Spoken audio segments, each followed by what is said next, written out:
Então, gente, vocês me coagiram a falar de um tema que eu realmente não queria, que é falar do Banco Master. E por que que eu digo que eu não queria? Porque a gente pode resumir essa notícia como banco faz maracutaia, o que assim, garfo é encontrado na cozinha, né? Breaking news, água é molhada. Porra, banco privado comete crime, banco privado, né? Então eu fiquei assim, de verdade, eu pensei, eu preciso falar de uma porra dessa, sabe? É um negócio tão batido, tão que não vai dar em nada, e vocês vão ver como não vai dar em nada. Mas isso aqui não tá sendo tão comum no que diz respeito às repercussões políticas. Então eu quero falar, primeiro pro meu público saber o que tá acontecendo, né? A questão não é se banco privado é criminoso, é como. E o Master conseguiu ser bastante criativo. Vocês vão ver que a criatividade do banqueiro que quer roubar as pessoas não encontra limites. Mas a gente pode falar dos aspectos políticos também, que são deveras interessantes. Então é isso. Então, gente, vamos começar com uma coisa que é óbvia, mas é bom sempre falar. Bilionário não enriquece trabalhando. Bilionário, milionário, inclusive, muitas vezes, enriquece dando golpe, fazendo lobby e entortando regra. Vulgo cometendo crime. Vamos falar de Jorge Paulo Lemann. 2 anos aí, o cara que é amigão, inclusive, do ministro da Educação, Camilo Santana. O maluco deu golpe de 40 bilha aí em esquema das lojas americanas. Vida que segue. Vivão e vivendo, tranquilo como um mamilo. E agora apareceu outro escândalo bilionário. E outro escândalo bilionário que arrisca a economia nacional como um todo para ter lucro rápido de pouquíssimas pessoas, né? Que a gente vai falar agora do Banco Master. E eu falei mais cedo que eu tô falando Master porque eu quero entrar no hall de pessoas que podem falar inglês no meio das palavras, que nem o Rodrigo Góes e o Supla. Então eu quero que vocês me permitam falar inglês no meio das coisas. Vamos lá. O globo.globo.com aqui. Quem é Daniel Vorcaro, dono do Banco Master e alvo de operação da Polícia Federal? 2 letras, né? 2 letras, PF. É Polícia Federal. Ô, cara! Vocês devem ter ouvido muito esse nome Daniel Vorcaro nesses últimos dias. E não é pra menos, porque o cara é o playboyzão bilionário que foi apontado pela PF como o principal responsável pelo esquema do Banco Master, junto com os empresários Nelson Tanuri e João Carlos Mansur. Por que eu tô falando que ele é playboy? Porque ser playboy, que nem esse cara, não é só ser rico. O Daniel Vorcaro já era famoso por ser um rico que gosta de ostentar. Então vamos ver aqui um vídeo que entra na categoria também que a Suede inaugurou, que é Se Eu Vi, Vocês Vão Ver Também.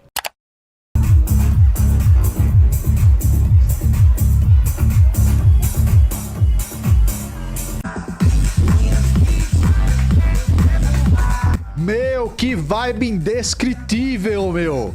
Sente essa energia! Sente, meu, festa de 15 anos em Nova Lima, tem bolo de 25 mil, a Loki fazendo pros vizinhos, meu. O palco foi construído exclusivamente pro show, meu, mas não só isso. O pai da aniversariante asfaltou 1 quilômetro de rua de terra. O line-up do evento contou com a dupla de DJs Chainsmokers, meu. É muito top, meu. Muito! Sente essa vibe, meu. Energia de fubanga.com e .br aqui. O bagulho custou 15 milha. O cara gastou isso só no aniversário da filha, 15 milha. E, assim, sabe como a gente vê que um bilionário é amador em ser bilionário? Com esse tipo de coisa, tá, gente? Bilionário que é bom no que faz é bilionário quietinho. Vocês lembram daquela série Mulheres Ricas? Tinha uma ou outra das mulheres ricas que ficou rica porque casou com alguém rico. Os caras não apareciam na série. Por que vocês acham que eles não apareciam? Bilionário vive de esquema, vive da miséria alheia. O melhor para bilionário, principalmente do setor financeiro, é ser sigiloso. Tem bilionário, gente, que você não acha foto na internet. Se acha uma foto tirada por um celular mequetrefe quando ele tava jantando com alguém. Então, assim, o Vorcaro é amador. O cara fazer a festa de 15 milha dele virar notícia é coisa de bilionário amador. O cara chamar o Alok pra festa da filha dele, foda-se, é coisa de amador. E também, assim, ó, ele meteu 200 milhas no Atlético Mineiro. Aí, meus atleticanos do chat, como vocês se sentem a respeito disso? E aí, vamos lá, né? Qual que é a origem do capital do Vorcaro? Ele diz que ele não veio da nata. Ele não veio da nata. Mas vocês podem julgar. O pai dele foi fundador de uma holding de investimentos imobiliários em Minas Gerais. Fundador de uma holding de investimentos. Eu acho acho que isso já é nata. Pode não ser nata com N maiúsculo, mas é nata com N minúsculo, vai. Assim, estudou em escola de elite, blá blá blá, essas coisas assim, né? Nasceu muito humilde, segundo ele mesmo. O cara realmente tinha uma garagem e um sonho. Como que ele transformou a fortuna da família, que já era fortuna, em um patrimônio tribiliardário? Chat, como as pessoas ficam bilionárias? Passando a perna em estados-nação. É meio isso. Com o seu capital familiar muito modesto, o Daniel Vorcaro, em 2016, comprou o Banco Máxima. O Banco Máxima estava quebrando e, como um bom empresário moderno, ele comprou um banco que estava quebrando e botou um nome em English. Trocou o Banco Máxima para Banco Master. Como o Daniel Vorcaro comprou uma porra de um banco quebrado e transformou num patrimônio bilionário. É aí que entra o esquema, chat. É aí que entra a braba. Vamos resumir aqui. Ele estava vendendo títulos falsos. Ele estava vendendo ativos com inflação artificial. Era isso. E agora, eu preciso pedir licença para vocês. Porque eu vou falar linguagem arrombada de mercado financeiro. Que é uma linguagem arrombada não porque é complicado, mas é arrombada porque é da elite. Se eu cometer algum erro na terminologia, é porque eu não sou um cheirador da Faria Lima que trabalha com esta merda todos os dias. Então é provável que eu cometa algum equívoco de terminologia, de novo, porque eu não falo língua de arrombado. Que fique claro aqui. Como funcionava esse esquema? Como funcionava o esquema que inflou a liquidez do Banco Master? O Banco Master oferecia certificados de depósitos bancários, os famosos CDBs. CDB é um tipo de investimento muito comum. São os títulos do próprio banco. Você que já abriu o seu aplicativo lá do banco e clicou em investir, o CDB é uma das opções que tem. E qual que era o problema? Ué, não é todo banco que tem CDB? Mais ou menos sim. Só que ele vendia com os valores muito acima do mercado. O banco paga juros quando você investe no CDB e os juros do Banco Master eram, assim, coisa irreal. A vantagem do CDB, que faz com que ele seja um dos investimentos mais populares, é que a rentabilidade é pré-fixada.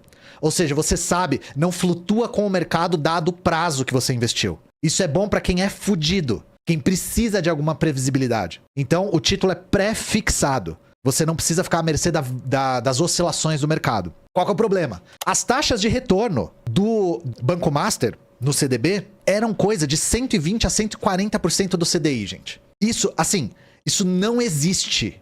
Isso não existe. A média de retorno é de 100% a 105%. Então, isso aqui tava na cara que era esquema. Qualquer pessoa que já viu alguma coisa do mercado financeiro, já teve algum contato, via uma taxa de 120% a 140% do CDI e sabia que era esquema. A questão é, a pessoa se importava se era esquema ou não? A pessoa se importava se era esquema ou não? Na maior parte não, e a gente vai ver isso aqui. O que aconteceu? Muita gente começou a investir nesse negócio absurdo. O capital do Banco Master saltou de 3,7 bi para 82 bi em 5 anos. Esse crescimento não é real, assim. É um crescimento completamente artificial. E aí, isso aí virou uma tremenda bola de neve. Justamente porque eles estavam oferecendo títulos extremamente suspeitos. E aí, o que eles fizeram? Eles pegaram todo esse dinheiro que entrou e começaram a expandir, comprando outras instituições bancárias para quê?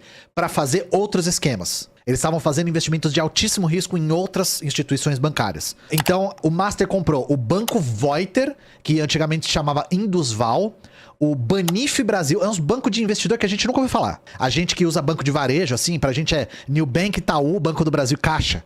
Eles usam essas porra desses bancos de investimento. Voiter, Banif Brasil, Will Bank e esse é o brabo. O Vipal. O Banco Master comprou o Vipal. É V-I-P-A-L, Vipal. É isso. Eu não consigo nem criar alguma piada para além da própria compra do Vipal. Enfim, o que o Banco Master precisava fazer? Manter a aparência de que estava crescendo para atrair mais investidores. Assim, o investidor vê o banco crescendo e fala assim, pô, o banco tá crescendo, vou investir no banco que tá crescendo porque o banco tá crescendo. O que eles faziam? Eles usavam duas estratégias. O primeiro era movimentar fundo de forma triangular. O que eles faziam? Eles mantinham vários fundos em bancos diferentes e quando eles queriam dar a impressão de que um estava crescendo, eles movimentavam de um para o outro. Então assim, o Master tá querendo valorizar o Will Bank, o Master tá querendo valorizar o Vipal. Eles pegavam fundos do Voiter e metia no Vipal para fazer parecer que estava crescendo, que o Vipal estava crescendo. Exatamente. É isso que eles faziam, eles ficavam mexendo recursos de um banco para o outro para dar aparência de crescimento. E isso tudo com um monte de empréstimo para a empresa laranja, esquema do esquema. E aí, em 2023, o Banco Central acorda do seu sono esplêndido, né? Porque puta que pariu, e começa a investigar a situação. Quando o negócio ficou insustentável mesmo foi em novembro de 2024, porque o Master virou uma espécie de pirâmide financeira. O Master não conseguia pagar os clientes, começou a emitir novos certificados de depósitos bancários para pagar os mais antigos, tá? Então, resumo, o cliente novo que entrava não recebia, o dinheiro dele era usado para pagar os antigos. Esquema de pirâmide, o novo que entrava pagava o antigo, e o novo não ia receber, e não recebeu até hoje, tá? Quem tinha investimento no Master se fudeu e se fudeu muito. E aí, com as suspeitas levantadas pelo Banco Central, o Master despencou e a reputação caiu toda de uma vez, né? Quando isso estourou na mídia, todo mundo começou a ver que o esquema não era uma coisa simples. Então é assim, é dessa forma que o Daniel Vorcaro conseguiu contratar o Alok pro aniversário da filha dele. Só que, gente, esse esquema não tinha como se sustentar por muito tempo. Não tinha como. E aí o banco entrou em crise. O que acontece? A solução nesses momentos é vender o banco. Lembra que o Vorcaro começou comprando um banco que estava quebrado? É muito comum, quando tem quebradeira geral num banco, o banco ser vendido. E aí que começou uma bagaceira que é bem atípica. Isso aqui foi atípico, inclusive. O que levou o BC a rejeitar a compra do Banco Master pelo BRB em setembro. Isso aqui não é comum, tá, gente? É raro o Banco Central impedir um banco de ser vendido. Só que, por que o Banco Central fez isso? Por conta do tamanho do esquema e porque o Banco Master estava lesando os outros bancos gigantes. Então, assim que o Banco Master foi posto à venda porque estava se fudendo, o primeiro a querer comprar foi o Banco de Brasília, que é uma empresa mista com maioria acionária do governo do Distrito Federal. Então é um banco de maioria de gestão pública. Por quê? Porque o Banco de Brasília tinha 5 bilhões investido no Master. Só que por conta dos títulos podres, o Banco Central não deixou o Banco de Brasília comprar. Não deixou. Aí o Vorcaro tentou vender para outra holding. Tentou vender para Fictor Holding Financeira. Fictor anuncia a compra do Banco Master. E aí, o que a Fictor queria fazer? Comprar as ações do Daniel Vorcaro, que era um sócio majoritário do Banco Master. De novo, o Banco Central não deixou. E assim que isso foi rejeitado, o Daniel Vorcaro foi preso. Daniel Vorcaro, dono do Banco Master, é preso pela Polícia Federal. Isso aqui foi na Operação Compliance Zero da Polícia Federal. O que o Vorcaro estava tentando fazer? Coisa que gente idônea faz. Fugir para Dubai. É uma coisa assim, que toda vez que você é pego num esquema bilionário de fraude bancária, você tenta fugir para Dubai. A polícia pegou ele e botou no chilindró. E aí o que aconteceu?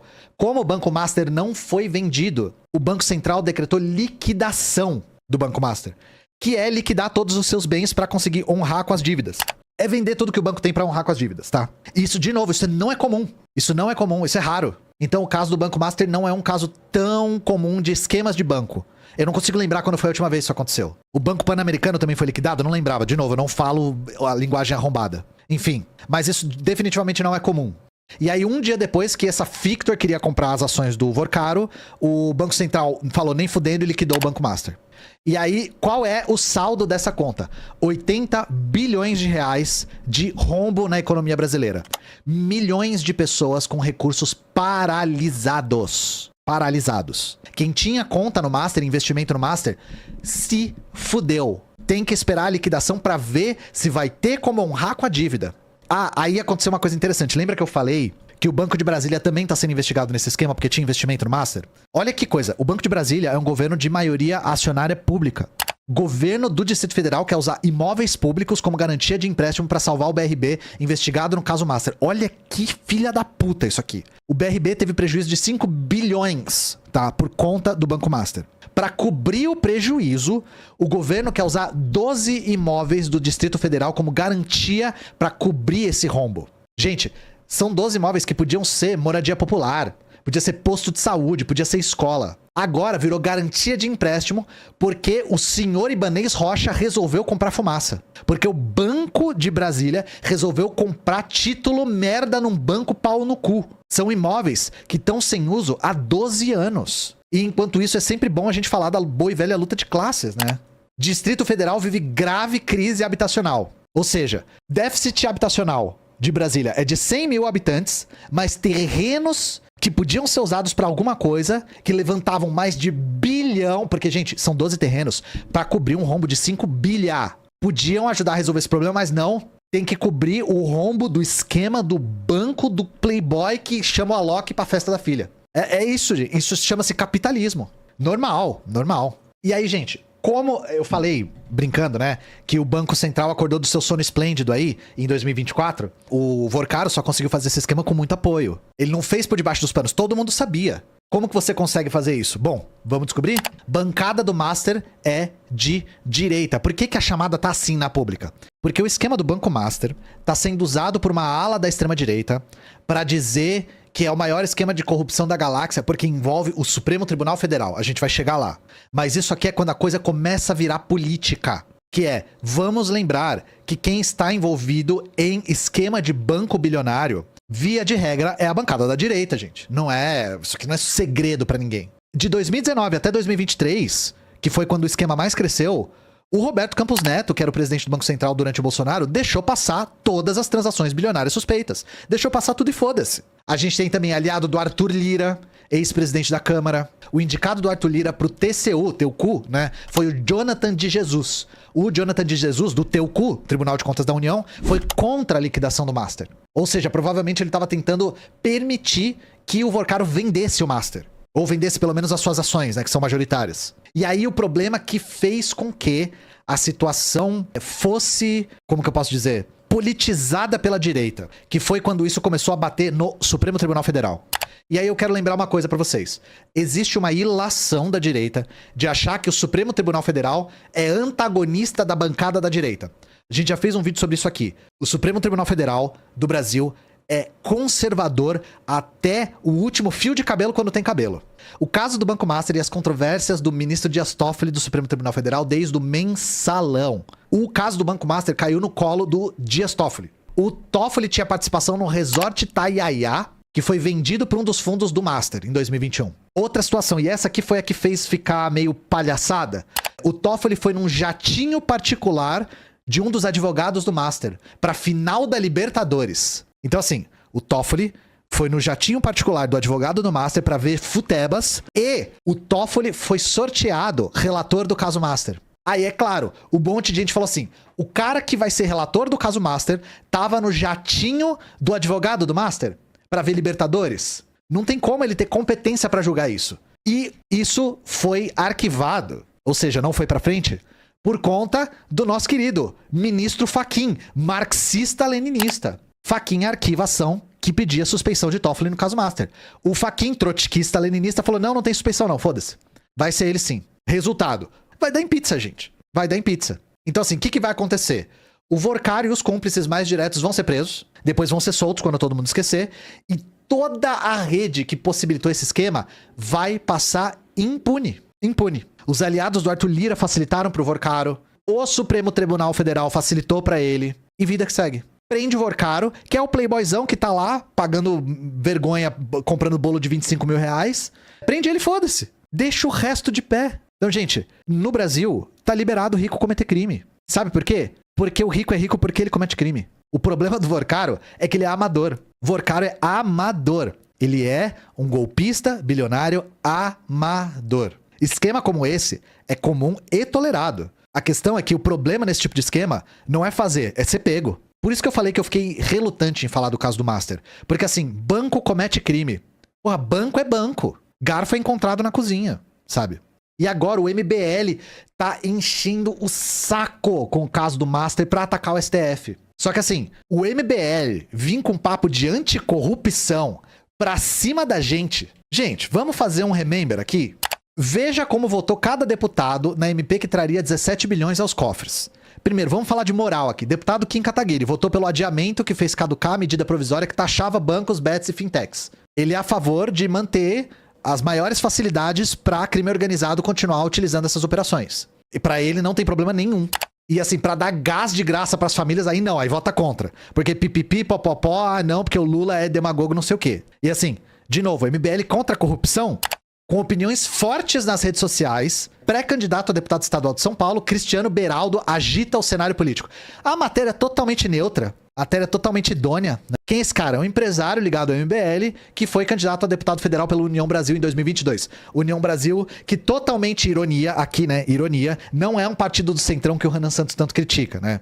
Ele teve que tirar a candidatura depois que descobriram que o Mamãe Falei foi pra Ucrânia fazer certas coisas lá. E lembrem-se que o Mamãe Falei continua no MBL depois disso, tá? Ele não foi expulso. E o Cristiano Beraldo, empresário, tá ligado num esquema bilionário com a Refit. Ex-número 2 de Ciro Nogueira e ex-secretário de Paz estão entre alvos de mega operação que mirou a Refit. Segundo a Polícia Federal, Cristiano Beraldo operaria offshores na gringa que ajudariam a blindar o patrimônio de Ricardo Magro, sim, o nome do cara é Ricardo Magro, controlador do grupo Refit, que deve só em São Paulo 9,6 bilhões em impostos, tá? Então assim, tô falando do esquema todo pra mostrar como o MBL não tem nenhum problema com corrupção. Nenhum problema. E a gente consegue ver isso com os apoios que eles fizeram no passado. MBL foi apoiado por partidos, revelam áudios. Olha aqui, ó. Ó o Kim Kataguiri. Com aquele corte de cabelo que é aquele corte que o moleque só corta o cabelo se a mãe mandar. Senão ele vai deixando aquele mullet crescer. Eu gosto de chamar isso aqui de o Joel Pinheiro. Gente, o MDB apoiou o MBL em 2016. O MDB pagou material gráfico pro MBL em 2016. Isso aqui é o Kim Kataguiri felizão com o Eduardo Cunha. É um dos caras que é sinônimo de corrupção na história contemporânea do Brasil. Foi preso logo depois disso. Essa fotinha tirada na mesma época que isso aqui, ó. Cúpula do PMDB é investigada em caso de corrupção. Mas assim, o vínculo do MBL com o MDB, aí foda-se. Aí não tem problema. O MBL não tem problema nenhum com corrupção, tá?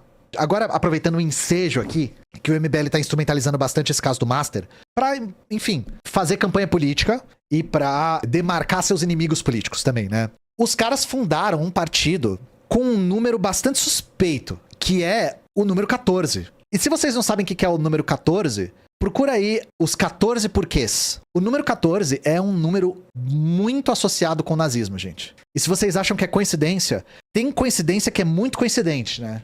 Judeu ortodoxo e moderador de grupos de Kim Kataguiri deixa o MBL alegando tolerância ao nazismo. Essa aqui é a denúncia número 456, tá, gente? De tolerância, vamos colocar dessa forma, ao nazismo.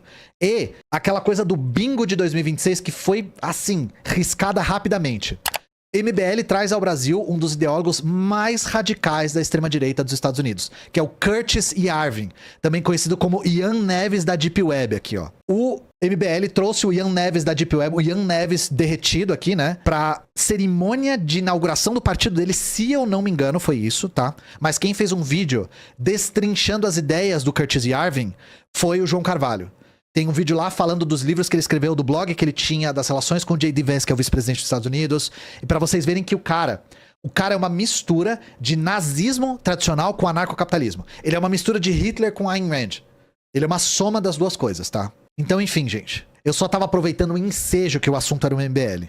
Seguinte, os caras estão usando o Master pra denunciar o Supremo Tribunal Federal, principalmente com uma retórica que lembra muito o bolsonarismo raiz. Então não caiam nessa pegadinha. Todo próximo esquema de corrupção é o maior esquema da galáxia. Eu não tenho simpatia nenhuma pelo Supremo Tribunal Federal. A questão é que as nossas críticas ao Supremo Tribunal Federal não são as mesmas que a crítica da extrema-direita. Se nós formos analisar como o Supremo Tribunal Federal vota, eles votam consistentemente contra os trabalhadores. O Supremo Tribunal Federal é punitivista pra caralho com os mais pobres. Essas são as razões pelas quais a gente não gosta do Supremo Tribunal Federal. É representante jurídico da burguesia num dos poderes. É por conta disso. Não é porque o Xandão tá perseguindo o Bolsonaro que a gente critica, tá? Que essa é a razão pela qual a extrema-direita critica tanto ele. E o caso do Banco Master prova que não se fica bilionário trabalhando. Ninguém fica bilionário trabalhando. A gente já sabia disso. É herança, golpe e lobby político junto. Começa com herança, parte pro lobby político e depois termina com o golpe. E aí, com a concentração de poder econômico, vem a concentração de poder político. Ah, Ian, mas o Vorcaro vai ser punido. Sim, ele vai ser punido pra que ninguém mais seja. O Vorcaro foi punido porque foi otário. Porque a dialética brasileira é a dialética do malandro e do otário. E o Vorcaro pesou muito a mão no otário. Tem que ser meio equilibrado, cara. Tem que ser equilibrado. Se for investigar a fundo, você vai achar Daniéis Vorcaros mais discretos aí pelo Brasil inteiro. O problema é que o Vorcaro exagerou na falcatrua. E aí ele foi pro vinagre no esquema. E, gente, o que o MBL tá fazendo é o de sempre. Demagogia. O MBL precisa mexer com os sentimentos das pessoas. Porque não existe um projeto concreto que o MBL está oferecendo para a população, agora que eles querem entrar como partido na instituição política oficial, eles precisam, como todo partido de extrema-direita, apelar para os sentimentos das pessoas. E qual é um dos sentimentos mais poderosos que movimenta a política brasileira? O sentimento contra a roubalheira. O sentimento contra a corrupção. O sentimento contra tudo que está aí, essa sujeira que está aí. O MBL está fazendo do Banco Master o seu caso de corrupção de estimação. O seu mensalão da vez. O seu sítio em Atibaia, o seu triplex da vez. Então eleger um esquema dentre vários os outros que eles fazem vista grossa, porque a raiz dos esquemas de corrupção é o capitalismo em si, mas aí eles jogam pro campo moral e se colocam como os que vão moralizar a sociedade, tirando tudo que está aí. E aí é que vocês veem boa parte do eleitorado dizendo assim: ah, não, eu posso tolerar muita coisa, mas roubalheira eu não tolero. Por quê? Porque entra na zona da moralidade. E a extrema-direita não tem nada para oferecer além de mexer com os sentimentos das pessoas. Mexer com o sentimento de ética das pessoas. Por que nós não falamos também? Por que a esquerda não tá falando disso? Eu tô falando disso agora. Que deputado que vai entrar com 1488, ó, essa aí, vem aí, hein? Ó, eu vou dizer. Por que a esquerda não tá falando disso? Eu tô falando disso agora. O ponto é dizer que a gente não combate corrupção com moralização do Estado. A corrupção, ela é inerente ao modo de produção capitalista. A raiz mais profunda da corrupção é o modo de produção capitalista. Mas eles não podem falar isso. Eles têm um limite ideológico, então eles precisam dizer que capitalismo é bom, o que ele precisa ser é moralizado. E o que nós dizemos não importa o quão moralizado esteja o capitalismo, ele sempre vai ser corrupto na sua essência. Qual a pira da extrema-direita em criticar o Supremo Tribunal Federal achando que tá criticando a esquerda de alguma forma? Porque a extrema-direita coloca tudo que não é eles na esquerda. Vocês veem a extrema-direita falando que o PSDB é socialista, que o Fernando Henrique foi socialista, que foi centro-esquerda. Que mais? Tô tentando pensar em outros exemplos. Mas enfim, pra extrema-direita só é direito que tá deles pra dentro.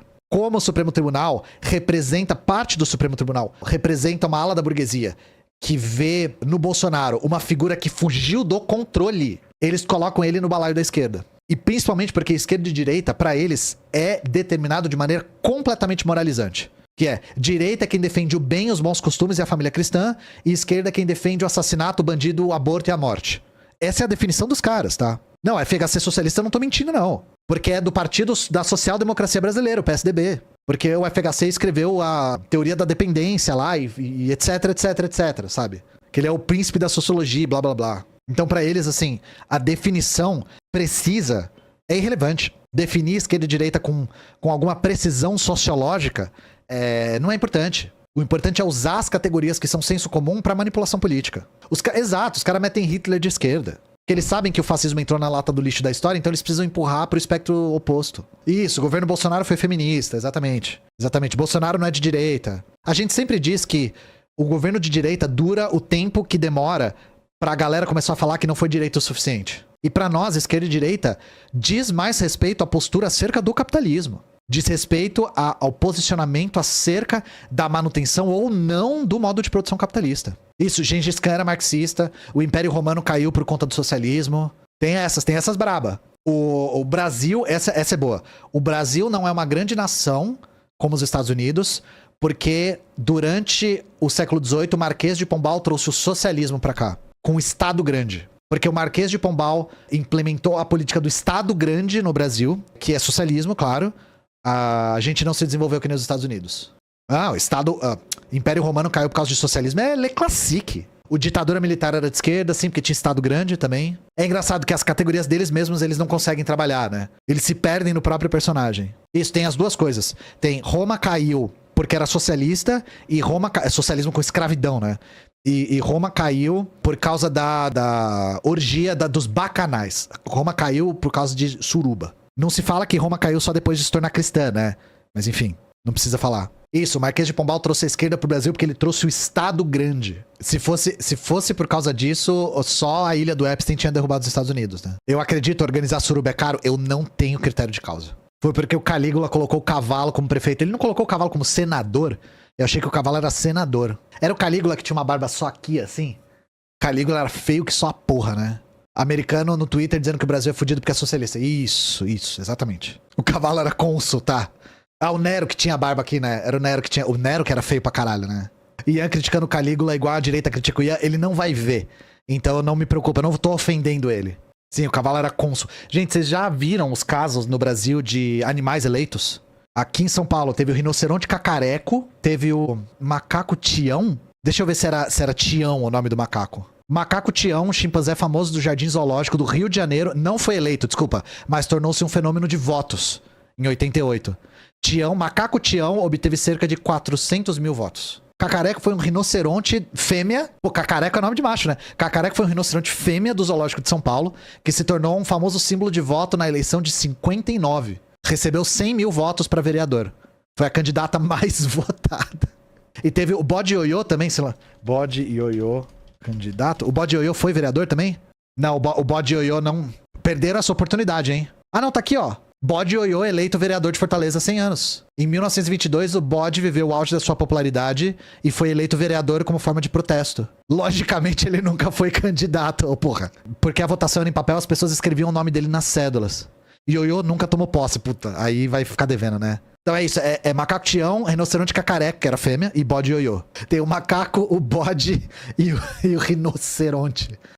Tudo isso que eu tô falando aconteceu mesmo, gente. Lembram quando era moda ficar colocando nariz de palhaço? Que época que foi isso, mais ou menos? 2012? Por volta de 2012, 2013, que era mesário com nariz de palhaço. Que aí teve eu não lembro em que ano que foi, que o Dinho Ouro Preto tava no show e ele tava, mano... Cara, a coisa que eu mais gosto, cara, é rock and roll, cara, e falar mal de política, cara. E aí ele coloca o nariz de palhaço e fala, não, porque a gente tem um deputado que tá preso, cara, não sei o que, cara.